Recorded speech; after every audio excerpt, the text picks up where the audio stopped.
Bienvenidos a esta nueva edición de Tiempo de Respuestas que hoy quiero dedicar a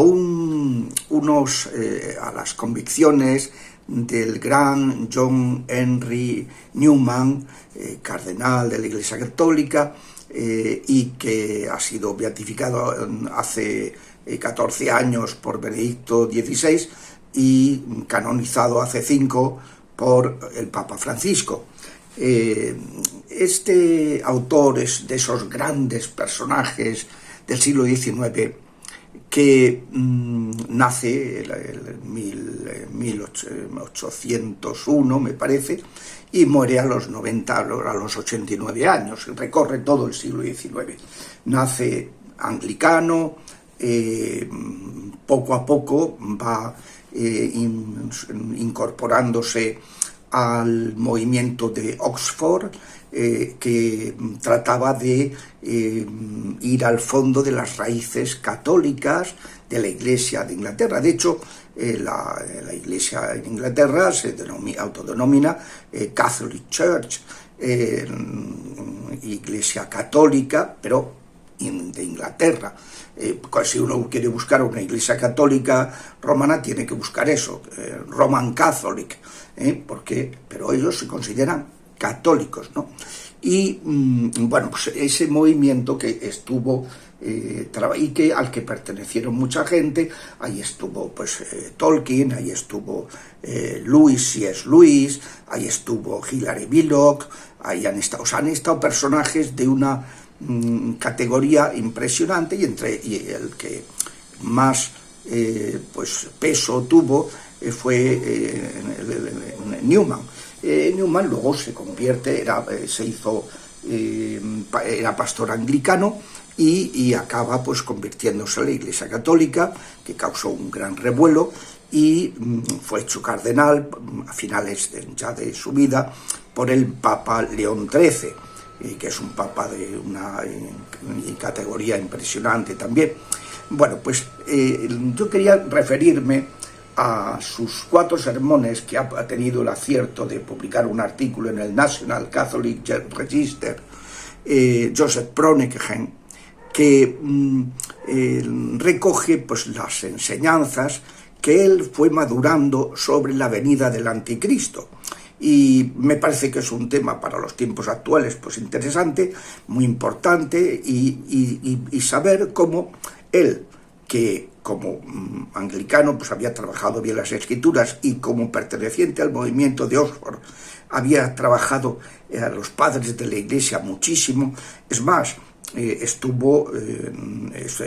se propusieron la traducción al inglés de todos los escritos de los padres, una obra impresionante, ¿no? O sea, que era un gran conocedor de estos temas, y como basándose en eso, él pronunció 4 sermones proféticos sobre la figura del Anticristo. Y quería referirme brevemente a ellos.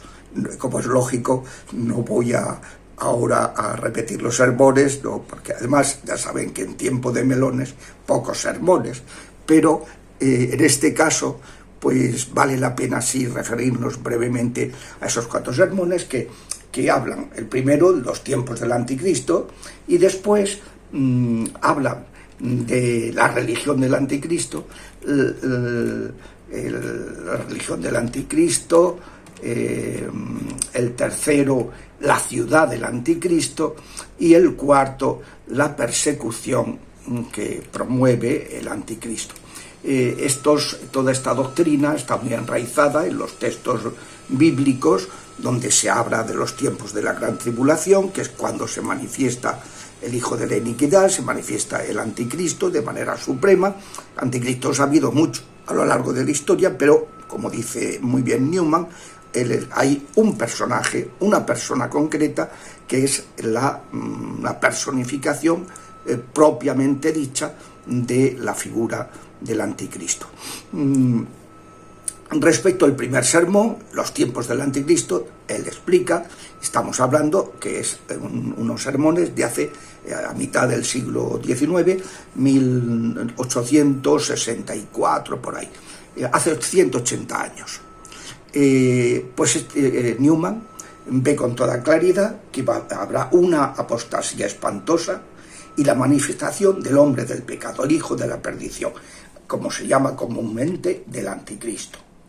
Dice que el Señor en su sermón escatológico habla de él, habla de falsos profetas, falsos cristos. El Papa decía hace unas 3 cuaresmas que estamos rodeados de encantadores de serpientes, que mucho ojo, que harán señales y prodigios, abundancia de iniquidad, el amor enfriándose. Todo pues se corresponde muy específicamente con la situación en que nos encontramos.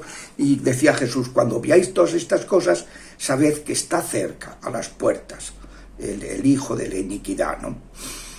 San Pablo, en su segunda carta a los tesalonicenses, explica en el capítulo 2 que hay un poder restrictivo que impide que el adversario se revele, el llamado catejón, ¿no?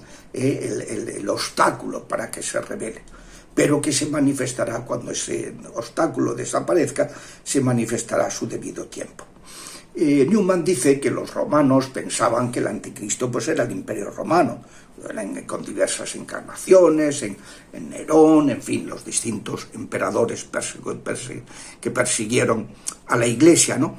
Pero, aunque ese imperio fue destruido, desmantelado, San John Henry Newman creía que de alguna manera la figura adversa del imperio romano a la Iglesia, pues que todavía persiste.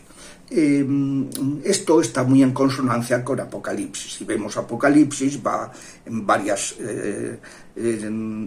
momentos, que si esas 7 cartas a las 7 iglesias, luego los 7 sellos, las 7 trompetas y las 7 plagas, va viendo como esa reedición del anticristo, y siempre con ese doble elemento que ahora vamos a comentar, el falso profeta, que es la religión del anticristo, y llama Newman, y la bestia, los poderes temporales, que es la ciudad del anticristo.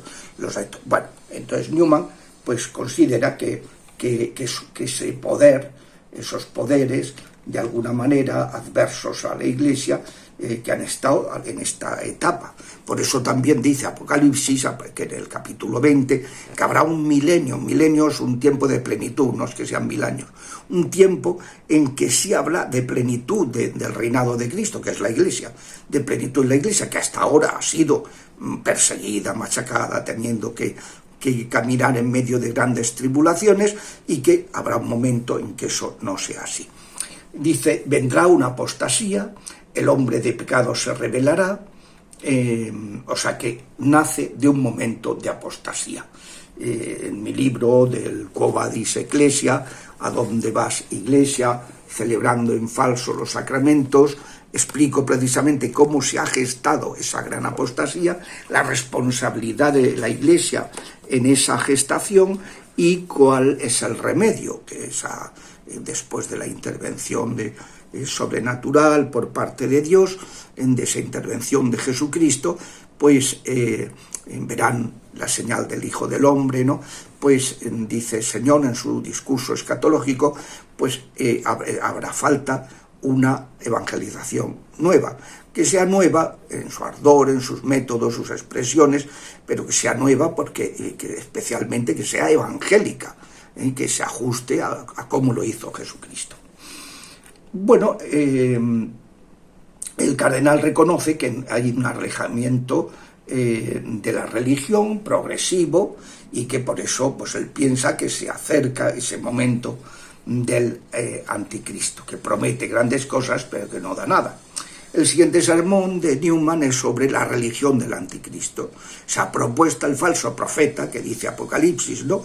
Esa propuesta de una religión que sustituye. San Juan dice, el que niega la encarnación, ese es el anticristo, ese es el que tiene el espíritu del anticristo, ¿no? Y que viene a decir, yo soy la encarnación de la divinidad, ¿no? Pues es esa alternativa esa alternativa a la verdadera religión del Evangelio, de Jesucristo, pues es la que propone el anticristo. El tercer sermón, sobre la ciudad del anticristo, es la figura de la bestia, de los poderes temporales que ayudan al falso profeta, ayudan a la falsa religión, esas creencias que se han ido extendiendo, como en el Apocalipsis, al hablar de las 7 cartas, se van viendo pues distintas herejías que se van extendiendo hasta llegar al momento de la iglesia de la Odisea, que es el Laos Dique, juicio del pueblo, juicio de las naciones, momento de la gran tribulación, el momento de la gran purificación. Entonces aquí pues habla de eso, de cómo el Imperio Romano ha tenido distintas reediciones de poderes temporales que se han opuesto a la Iglesia, ¿no? Y que pues en los tiempos del Anticristo eso se verá de una manera muy especial, ¿no? Porque el cuarto sermón de Newman es la persecución del anticristo, como decía Jesucristo, pues que habrá una gran persecución y que bienaventurados los que padecen por causa de la justicia, porque de ellos es el reino de los cielos. Es decir, que la Iglesia comienza, termina en persecución. La Iglesia siempre está acompañada por ese combate, como se decía en la misa del día de la Asunción, entre el dragón infernal con esa mujer que trata de destruir a su hijo, el dragón, ¿no? Trata de destruir al hijo de la mujer. Entonces, pues habla de persecuciones no solo de sangre y muerte, sino también de sutileza, de una cosa más suave, pero también una persecución clarísima para tratar de seducirnos y apartarnos del Evangelio, apartarnos de la fidelidad al Evangelio, el momento de la persecución. Bueno, también Apocalipsis lo describe estupendamente y esa es una síntesis. En fin, son 4 aspectos que vienen a la apostasía, las ideas falsas que se oponen a la verdad y los poderes mundanos, poderes temporales que se oponen al Evangelio. Pues estamos precisamente en ese momento y bueno, pues es de persecución, claro, y es un momento para estar, como decía Jesucristo, con las lámparas encendidas y sabiendo que todo esto va a ser para un gran bien, porque cuando veáis estas cosas, sabed que se acerca vuestra liberación. ¿Por qué se acerca? Porque Cristo va a intervenir. Hasta la semana que viene, si Dios quiere.